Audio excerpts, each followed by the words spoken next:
देखो ये क्वेश्चन है मोलैरिटी पे, ये तुम लोगों के टेक्स्ट बुक का ही क्वेश्चन है, ठीक है ना। तो देखो इससे कैलकुलेट कैसे करेंगे, इसमें क्वेश्चन में पूछा क्या पहले वो समझो। इधर मैं फर्स्ट वाला कैलकुलेट करूंगा ए और इधर मैं बी वाला, ठीक है ना।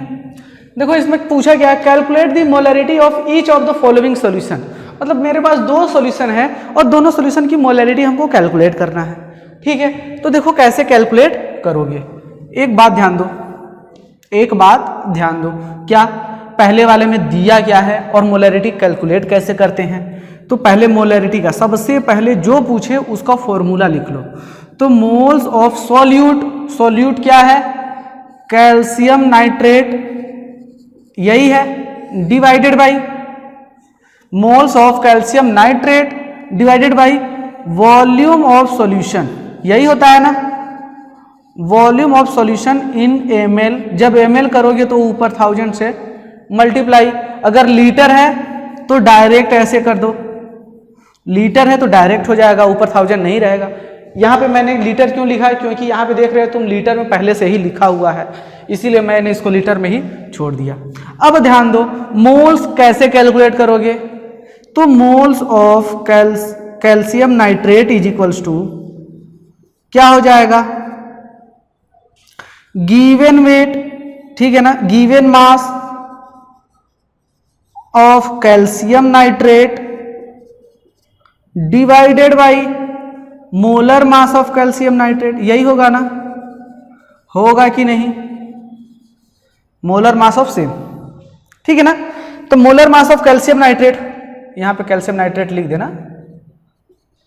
तो देखो अब कैल्शियम नाइट्रेट का पहले मोलर मास कैलकुलेट कर लो, क्योंकि गिवन मास तो दिया हुआ है 30 ग्राम। चलो हम कैलकुलेट करते हैं मोलर मास। कैल्शियम का कितना होता है, कैल्शियम नाइट्रेट, कैल्शियम का कितना होता है 40। अब देखो यहां पे 2 पहले से, NO3 में पूरा का 2 है तो 2 पहले से ही मल्टीप्लाई कर देते हैं। नाइट्रोजन का कितना होता है 14, ऑक्सीजन का कितना होता है 16, लेकिन ऑक्सीजन 3 है तो 3 × 16, यही होगा कि नहीं। चलो इसको कैलकुलेट करो, 40 + 2 कितना हुआ 48, 48 और प्लस 14, 48 + 14 कितना हो गया 62, 62 से मल्टीप्लाई कर दो कितना हो जाएगा 124 प्लस 40 कितना 164 आ गया।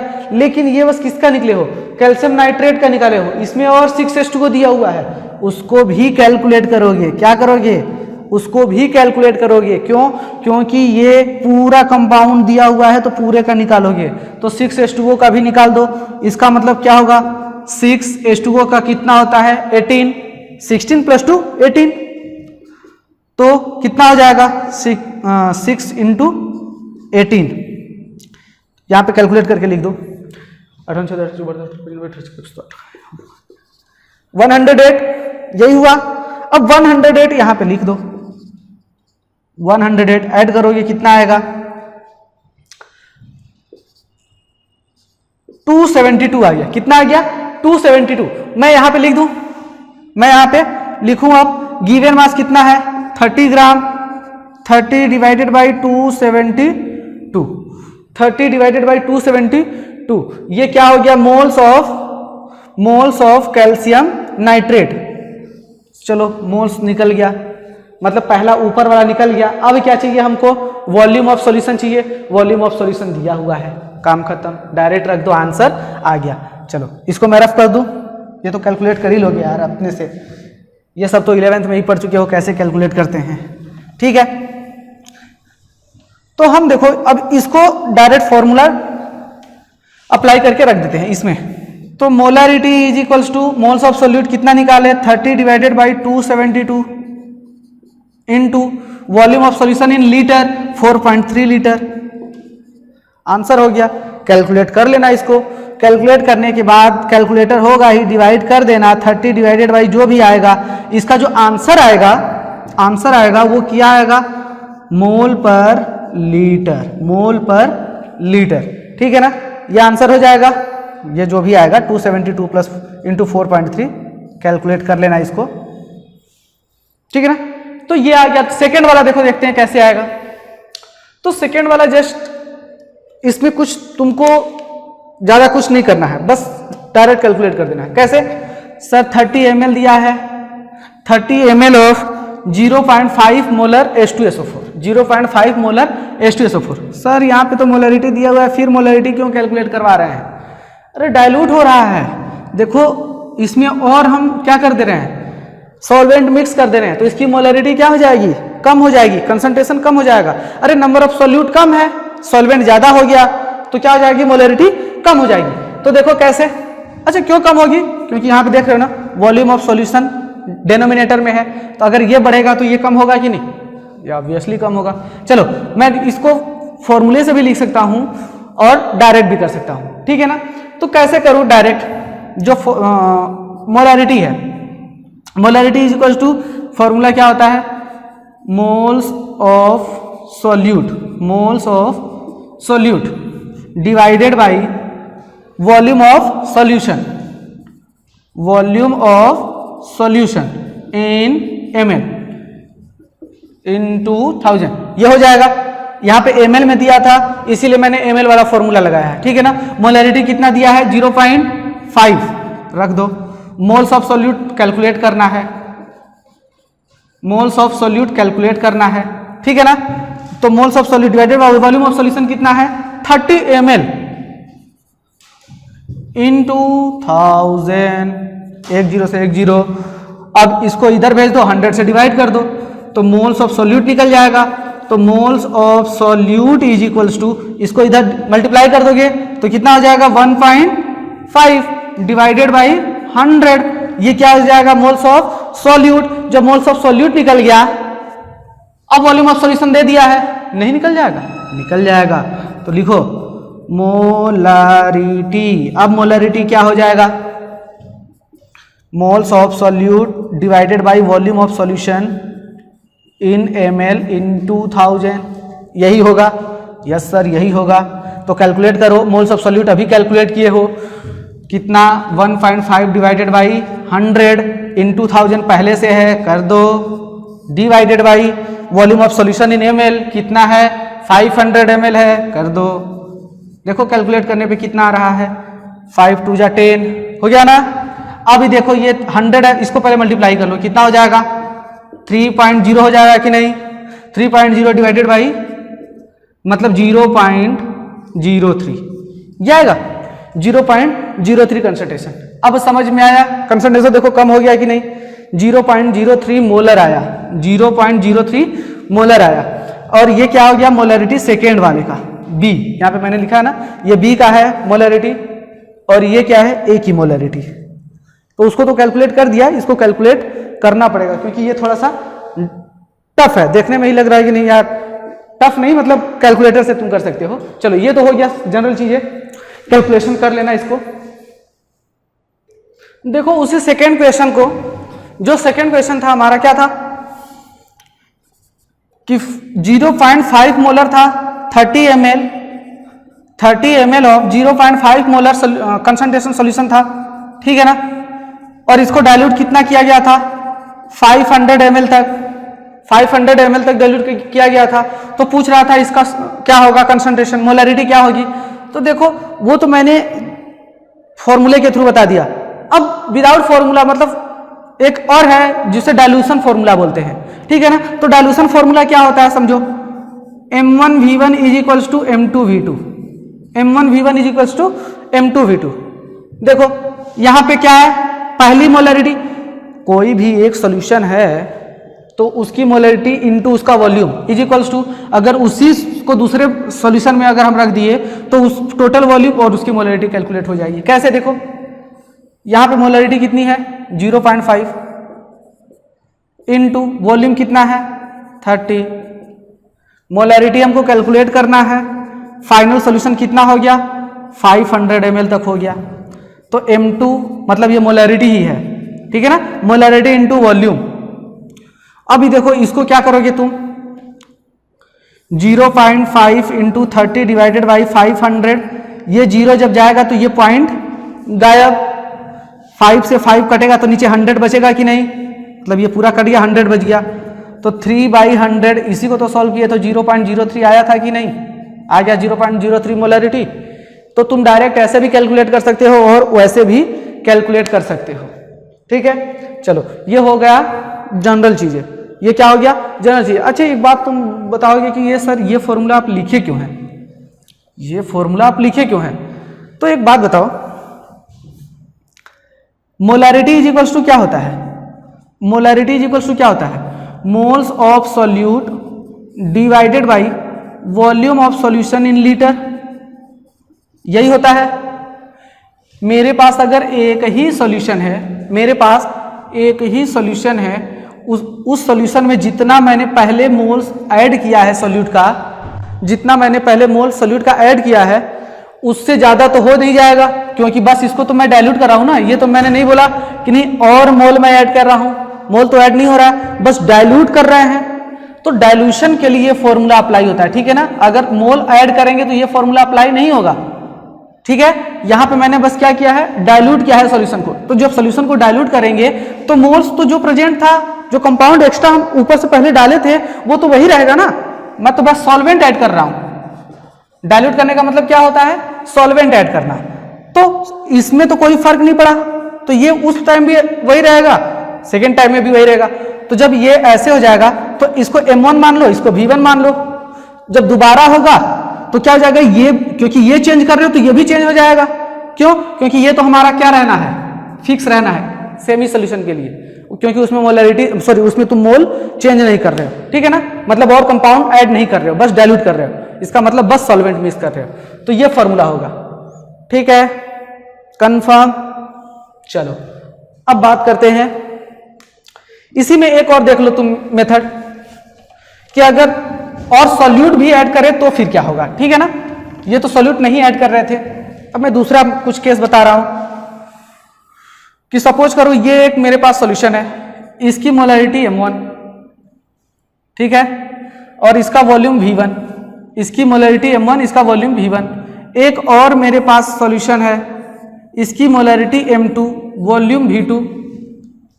इन दोनों को मैंने मिक्स कर दिया, मिक्स करने के बाद मेरा ये सॉल्यूशन बन गया, ठीक है ना। तो ये सॉल्यूशन बना तो थोड़ा देखो, ये जितना वॉल्यूम था, ये जितना वॉल्यूम था, इन दोनों को ऐड करोगे तो V1 प्लस V2 हो जाएगा कि नहीं, हो जाएगा ना। लेकिन मोलरिटी चेंज हो जाएगी, मोलरिटी चेंज हो जाएगी, क्योंकि इसका भी सॉल्यूट है, इसका भी सॉल्यूट है, दोनों सॉल्यूट इसमें चला गया, तो मोलरिटी चेंज। कैसे, अब लिखो, ध्यान देना, इसको मैं और अच्छे तरीके से बताऊंगा। अगर ये एसिड है और ये भी एसिड है तो क्या हो जाएगा, मोलरिटी बढ़ जाएगी। देखो कैसे, फॉर्मूला कैसे लिखोगे, M1V1 प्लस M2V2 दोनों को ऐड किए हो तो फाइनल जो हमारा बनेगा V1 प्लस V2, ये हमारा फॉर्मूला बनेगा, ठीक है, मोलरिटी के टर्म में। लेकिन अगर यहीं पे बेस हो जाएगा तो न्यूट्रलाइजेशन रिएक्शन हो जाएगा, ठीक है ना।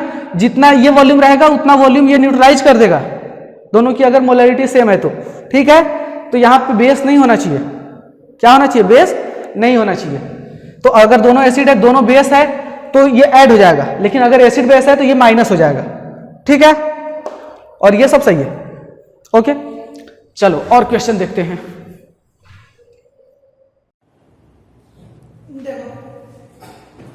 क्वेश्चन क्या दिया हुआ है, ठीक है। क्वेश्चन हमारा है calculate the mass of, calculate the mass of urea, calculate the mass of urea required in making 2.5 kg और 0.25 मोलर एक्वा सॉल्यूशन। तो यहां पे देखो कैसे कैलकुलेट करोगे, हमको 2.5 kg दिया है, 2.5 kg इस मोलर में जो दिया होता है वो क्या रहता है, सॉल्वेंट। मतलब सॉल्वेंट का तुमको मास दे दिया है कि 2.5 kg सॉल्वेंट में कितना यूरिया लगेगा, 2.5 kg सॉल्वेंट में, ठीक है ना। उसके लिए एक हिंट हमको दिया है, क्या दिया है, 0.25 मोलर एक्वस सॉल्यूशन। मींस इसका मतलब क्या है, देखो यहां से मैं सॉल्यूशन कर रहा हूं तो 0.25 मोलल को स्मॉल एम लिखते हैं, तो मोलल एक्वस सॉल्यूशन इसका मतलब क्या है कि 0.25 moles of solute is present in कितना 1 kg ऑफ सॉल्वेंट, यही होता है। तो 1 kg लिखो या फिर 1000 ग्राम लिखो, 1000 ग्राम ऑफ सॉल्वेंट में या फिर 1 kg ऑफ सॉल्वेंट में, क्योंकि मोललिटी का फॉर्मूला ही क्या होता है, moles of solute divided bye moles of mass of solvent in kg। तो 1 kg लिख दिए, ठीक है ना।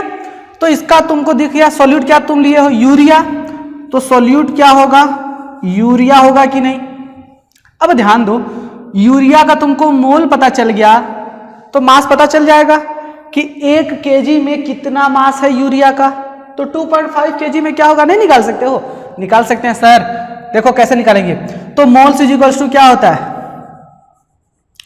मोल्स इज इक्वल्स टू क्या होता है, गिवन मास डिवाइडेड बाई, ठीक है मास बस लिख दो, मास ऑफ सॉल्यूट डिवाइडेड बाई क्या होगा, यहां पे लिख देते हैं, तो mass of solute divided by molar mass of urea, urea का लिखा रहे हो ना, मोल्स ऑफ यूरिया, यहां पे लिख देना यूरिया, तो मोलर मास ऑफ यूरिया। एक बात ध्यान दो, यूरिया का तुमको फॉर्मूला दिया हुआ है NH2CO NH2, तो इसका तुम क्या निकाल लो, मोलर मास निकालो। देखो बहुत इजी है, क्या है, बहुत इजी, समझो।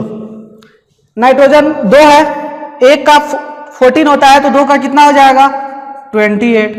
हाइड्रोजन कितना है 4 है, 4 क्योंकि एक हाइड्रोजन का 1 होता है। कार्बन कितना होता है 12, ऑक्सीजन का कितना होता है 16, ऐड करो 60, ठीक है। तो ये 60 आ गया, molar mass NH2CO NH2 urea का कितना आ गया 60, वो यहां पे रख दोगे तो मास हमारा निकल जाएगा कि नहीं, यस सर निकल जाएगा। इसको देखो मैं हटा रहा हूं, बहुत इजी है, कैसे, देखो मोल दिया हुआ है कितना 0.25, मास ऑफ सॉल्यूट निकल जाएगा कि नहीं, मास of solute divided by molar mass of urea अभी निकाले थे 60, इसको इधर मल्टीप्लाई कर दो, आंसर आ जाएगा मास ऑफ सॉल्यूट का। तो मास ऑफ सॉल्यूट ये जो आता है वो किस में आता है, ग्राम में आता है, तो mass of solute is equals to 60 into 0.25 कितना हुआ 15 ग्राम, कितना 15.0 मीन्स 15 ग्राम, अरे 25 का 150, ठीक है ना, तो कितना हुआ, और 1 पॉइंट लगे 2 पॉइंट है तो 1 जीरो पहले से है, इतना आएगा टोटल मल्टीप्लाई करने के बाद, लेकिन 2 पॉइंट पे 0 है, देखो हो गया।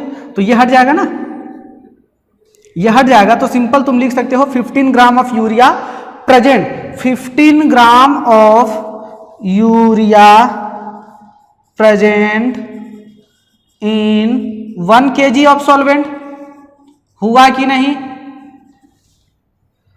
अरे 1 kg ही था ना, तो 1 kg से ही तो तुम निकाले हो, तो 1 kg से निकाले तो कितना आया 15 ग्राम है, तो 2.5 kg में कितना होगा, नहीं निकाल सकते हो, निकालते हैं, तो यहां पे लिख दो, रेशियो जैसे बनाते हो वैसे लिखो, तो 1 kg में 1 kg सॉल्वेंट में 15 ग्राम यूरिया, तो 2.5 kg में कितना होगा, 2.5 kg में कितना होगा, क्या लिखोगे 15 इंटू 2.5, 15 इंटू 2.5 कितना, देख लो आंसर कितना आएगा, 15 5 75, 15 दूना 30, 30 7 37,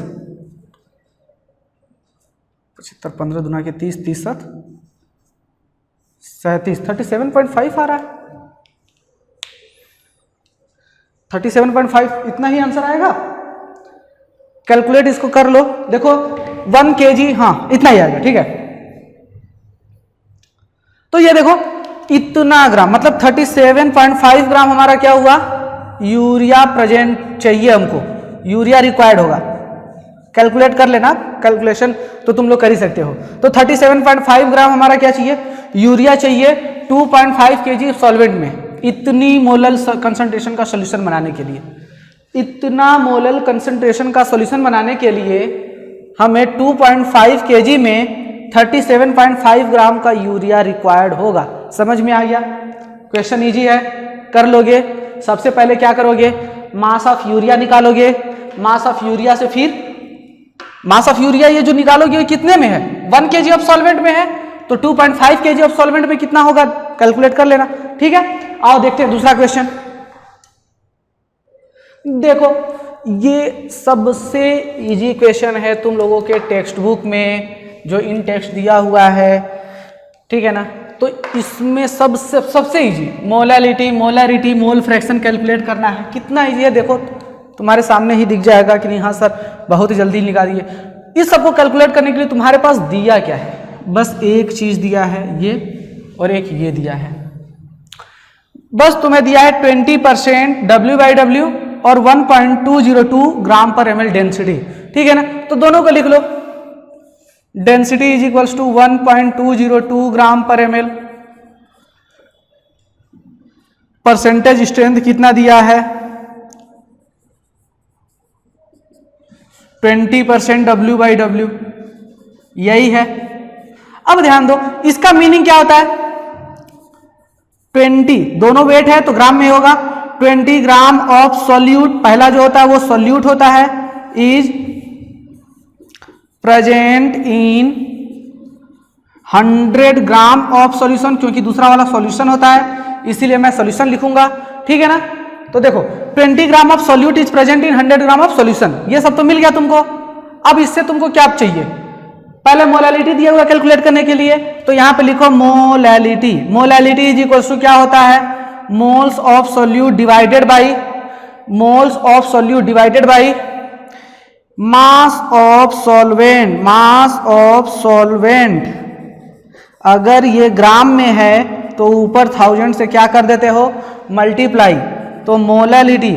तो देखो मोल्स ऑफ सॉल्यूट निकल जाएगा, कैसे, सॉल्यूट क्या दिया हुआ है, Ki पोटेशियम आयोडाइड, तो सॉल्यूट की जगह क्या रख दोगे, पोटेशियम आयोडाइड। ठीक है ना, अब ध्यान दो 20 क्या हो गया, तुम्हारा मास हो गया Ki का, तो यहां पे लिखोगे मोल्स ऑफ Ki, यहां पे A लिखे हो तो यहां पे जब पता है सॉल्यूट तो सॉल्यूट लिख दो Ki। ठीक है ना, तो moles of Ki is equals to mass of Ki 20 gram divided by molar mass. अब Ki का मोलर मास तुमको निकालना पड़ेगा। ठीक है ना, तो इसका कितना होता है 39 पॉइंट समथिंग होता है, और आयोडीन का कितना होता है देख लेना, ये सब दिया रहेगा। ठीक है ना, ये सब पूरा गिवन रहेगा। तो यहां पे क्या लिखोगे, मोलर मास ऑफ Ki।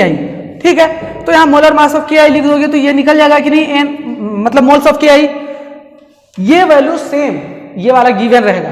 तो ये वैल्यू दोनों क्या कर दोगे, यहां पे रख दोगे, ये हो गया मेरा कंप्लीट। मास ऑफ सॉल्वेंट चाहिए, तो मास ऑफ सॉल्वेंट कैसे निकालोगे, सॉल्यूशन का मास दिया है, सॉल्यूट का मास दिया है, तो क्या होता है सॉल्यूट और plus solvent is equals to solution. तो लिखो mass of solvent, mass of solvent is equals to क्या हो जाएगा, mass of solution minus mass of solute. तो मास ऑफ सॉल्यूशन कितना है 100 gram minus mass of solute कितना है 20 ग्राम इज इक्वल्स टू कितना हो जाएगा 80 ग्राम। ये क्या हो गया मास ऑफ सॉल्वेंट, यहां पे पुट कर दो, आंसर आ गया 20।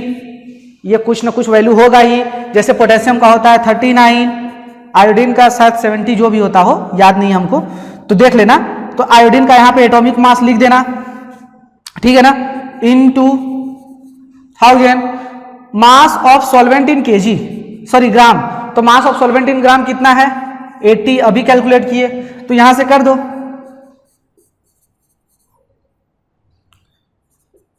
कितना जाएगा 250 ऊपर होगा, ठीक है ना। तो मोलैलिटी इज इक्वल्स टू हो जाएगा 250 डिवाइडेड बाई मतलब के आई का मोलर मास क्या हो जाएगा, यहाँ पे बस डायरेक्ट पूरा मैं लिख दे रहा हूँ मोलर मास ऑफ के आई, इसको तुम लोग देख लेना, ये हो जाएगा मोलैलिटी। क्या हो जाएगा, मोलैलिटी। समझ में आ गया, ये पूरा समझ में आया। अब देखो मोलैरिटी क्या होगा, इसको मैं रफ कर रहा हूं, ठीक है ना, कि मोलैरिटी अब क्या होगा।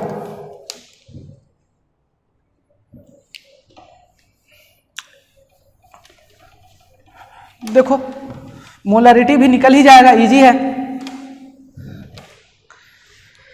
कैसे निकलेगा,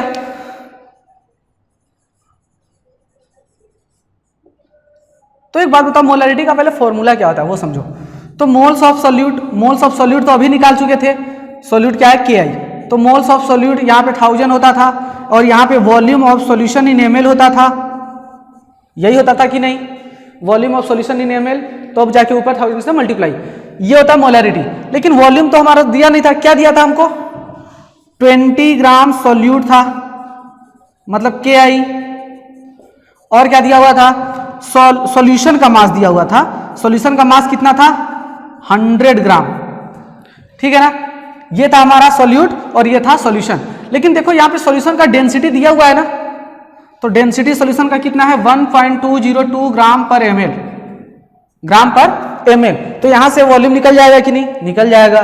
density is equals to mass by volume, तो डेंसिटी रख दो 1.202 डिवाइडेड बाई मास 100 हो गया, वॉल्यूम निकल जाएगा कि इसमें निकलेगा ml में, क्यों, ग्राम से ग्राम कट गया ml आ जाएगा, वॉल्यूम इधर भेज दो 100 डिवाइडेड बाई 1.202, ये हो गया क्या ml, वॉल्यूम निकल गया, यहां पे पुट कर दो आंसर आ जाएगा। इसका कितना निकाले थे तुम, अभी मोलैलिटी में कैलकुलेट किए थे ना, 20 divided by molar mass of K I, molar mass of K आई देख लेना कितना होता है मोलर मास ऑफ के आई, ठीक है ना।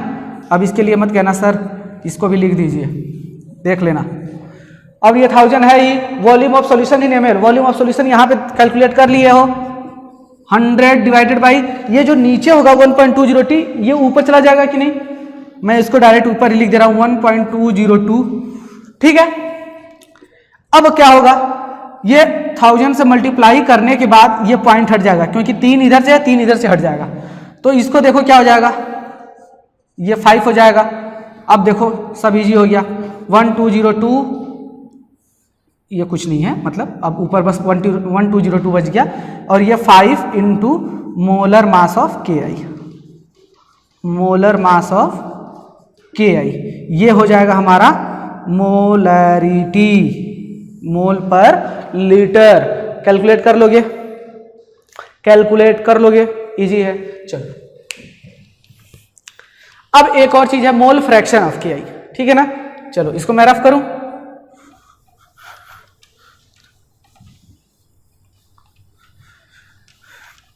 क्या जाने तू, ध्यान दो,